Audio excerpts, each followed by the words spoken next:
Now to a $175 million plan for big changes to the Fort Worth Stockyards. It could transform the mule barns into shopping, dining, entertainment, and office space.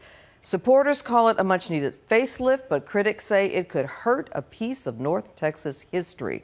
Live at the proposed redevelopment site in the Stockyards, Fox 4's Brandon Todd with reaction. Yeah, Clarice, developers said several times today that they wanted to preserve the legacy and the brand of the Stockyards, called that some of their core values of this development project, but there were still several who weren't quite ready to put the saddle on that horse quite yet. The Stockyards have a long history with. From the dirt floor of the Cowtown Coliseum, plans for the new development in the Fort Worth Stockyards are revealed.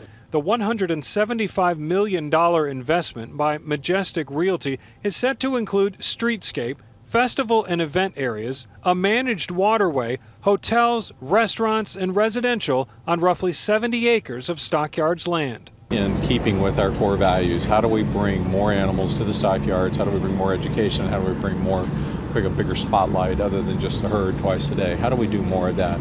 Part of the 3-year plan will take buildings that have historic value but are in disrepair, like the mule barns, and spruce them up to be restaurant and retail ready.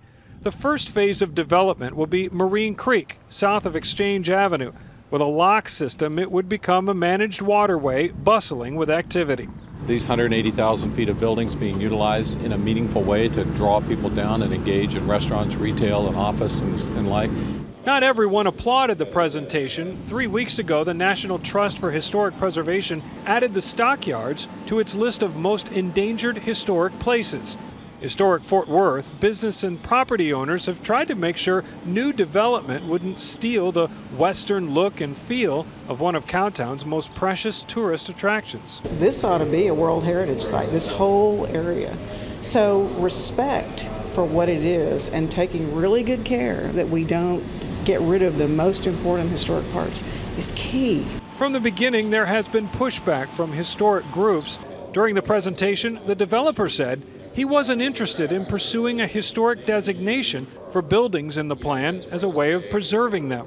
That didn't sit well with several people. The designation is not just for the time that you own the building, it's permanent forever, and so it's a safeguard for 100 years from now. All of us that are on the side of the historic buildings want to see them used and want to see them contribute to the city.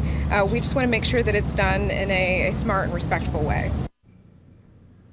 That master plan was unveiled today to the Historic Stockyards Design District Task Force. That task force will eventually make recommendations to the Fort Worth City Council, and the City Council, Clarice, will ultimately make the decision on what happens here. All right, Brandon Todd live in the Stockyards. Thank you.